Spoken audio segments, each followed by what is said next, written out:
नमस्कार. Riddhi voice story मध्ये आपलं स्वागत आहे. माणसांची ओळख भाग 3. रिक्षा समतानगरच्या दिशेने धावू लागली. रस्त्यात ही गर्दी होती, जणू माणसांचा समुद्रच. जिकडे पाहावे तिकडे माणसं. त्यात बायकाही खांद्याला पर्स लावून कुठेतरी पळत चालल्या होत्या. रिक्षा, मोठ्या मोठ्या बसेस, 2 चाकी, सगळा कालवा चालला होता. विस्फारलेल्या नजरेने लक्ष्य आणि मंग्या हे दृश्य पाहत होते. रिक्षा थांबली आणि दोघे भानावर आले. समोर एक मोठी पाटी बांबूच्या आधाराने उभी होती. समतानगर.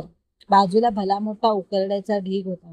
3-4 भटकी कुत्री आणि 2-3 बायका त्या ढिगाऱ्यापाशी उभ्या होत्या. उमेशने रिक्षाचे पैसे दिले आणि दोघांना चला असा इशारा केला. दोघे हातात पिशवी घट्ट पकडून उमेशच्या मागून चालू लागले.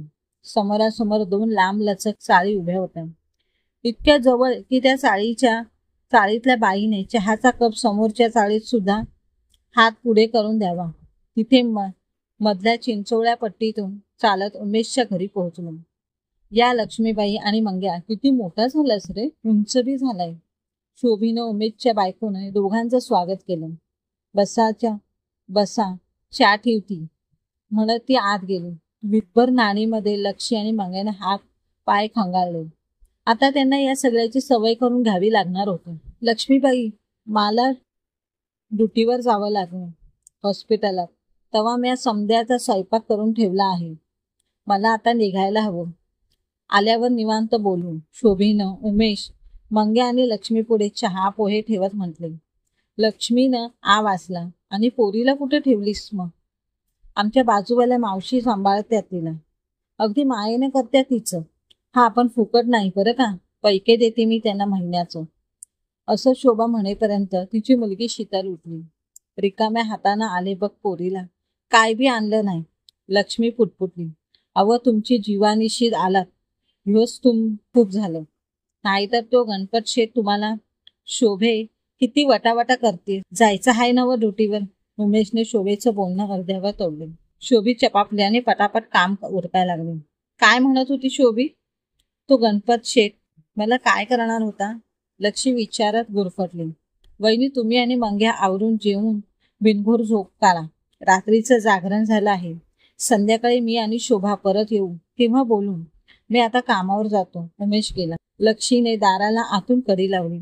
आई, आपण घराला कधी जायचं? मला मुंबई अजिबात आवडली नाही.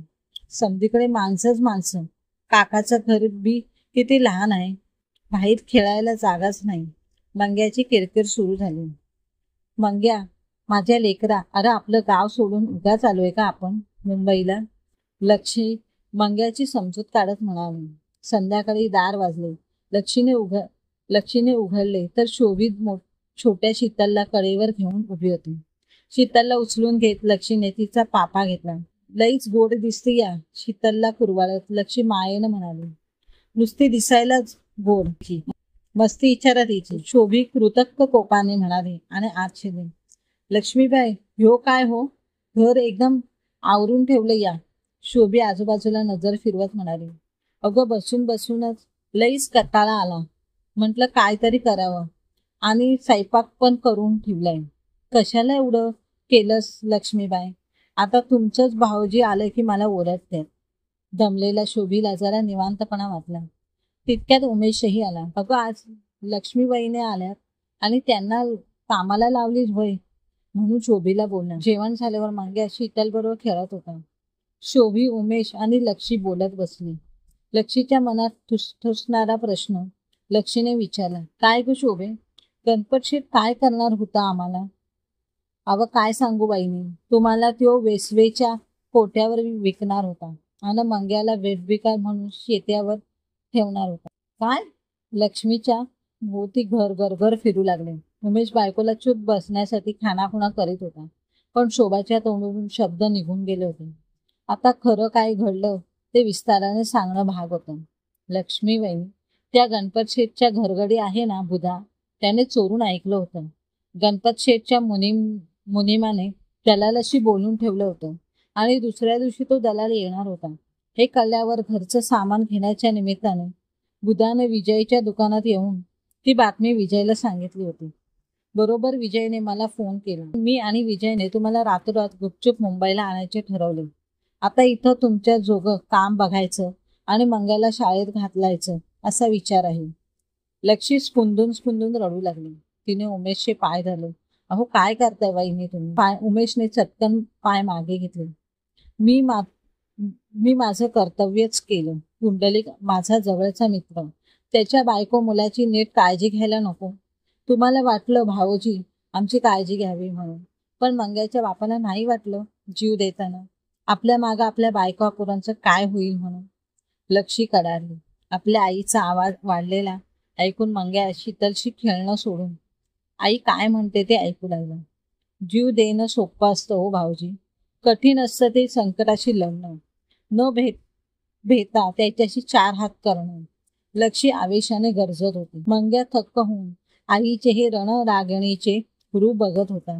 इतके दिवस कधी उंच आवाजातही न बोलणाऱ्या आपल्या आईविषयी त्याला आदर वाटला. आपल्या बापासारखी कस खाऊन जीव न देता आयुष्यात संघर्ष करण्याचा तयार करणाऱ्या आपल्या आईचा हा संस्कार आपल्यात राबवण्याचा निश्चय नकळत पण मंग्यात रुजला. लक्ष्मी वहिनी, एक काम मी तुमच्यासाठी शोधलंय, बघा तुम्हाला पटतंय का? कंचं बी काम असं ना मी करायला तयार आहे. उमेश कामाचं स्वरूप लक्ष्मीला सांगायला लागला. क्रमश उर्वरित कथा पुढील भागात पाहूया.